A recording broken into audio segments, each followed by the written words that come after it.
તો અમદાવાદના શેલામાં hit and રનમાં એક વ્યક્તિનું મોત નીપજ્યું।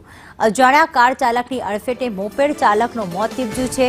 અજાણ્યા કાર ચાલકે ડિલિવરી બોયને અડફેટમાં લીધો હતો। પોસ્ટમોર્ટમ માટે મૃતદેહ હોસ્પિટલ ખસેડવામાં આવ્યો છે।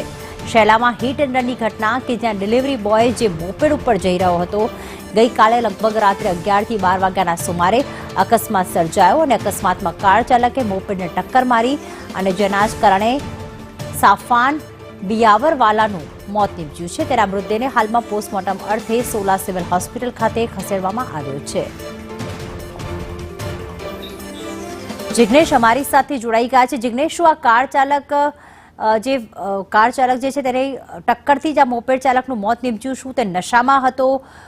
ક્યાંની આ કાર હતી? કોણ ચલાવી રહ્યું હતું? કોઈ વિગતો મળી છે? હજી સુધી ત્રીજી તે વિગત સામે નથી આવી કે કાર કોણ ચલાવી રહ્યું છે, પરંતુ પરિવારે જે આક્ષેપ કર્યા છે, કારણ કે એક કાર ત્યાં જે અકસ્માત થયો ત્યાં જે કહી શકાય કે ડેમેજ થયેલી હાલતમાં મળી આવી હતી, માટે પરિવારે તે કાર ઉપર આક્ષેપ કર્યો છે। બનાવ સ્થળના કોઈ સીસીટીવી ફૂટેજ અથવા જે નજરે જોનાર પોલીસના સામે નથી આવ્યા, માટે આ કાર ચાલક કોણ હતો, જ્યારે અકસ્માત સર્જાયો ત્યારે કાર કોણ ચલાવતું હતું, કયા સંજોગોમાં અકસ્માત થયો હતો, તમામ જાણવા માટે અત્યારે બોપલ પોલીસે તપાસ શરૂ કરી છે। પરંતુ અકસ્માત કેવી રીતે સર્જાયો અને કાર કોણ ચલાવતું હતું તે અંગે હજી સુધી કોઈ સ્પષ્ટતા પોલીસ દ્વારા કરવામાં નથી આવી। જે મામલે બોપલ પોલીસે ગુનો નોંધી અને આજે અકસ્માતે મૃત્યુ થયું છે તેના માટે કોણ જવાબદાર છે અને કયા સંજોગોમાં અકસ્માત થયો તે જાણવા માટે પોલીસે વધુ તપાસ શરૂ કરી છે। આભાર તમામ વિગતો માટે, જિગ્નેશ।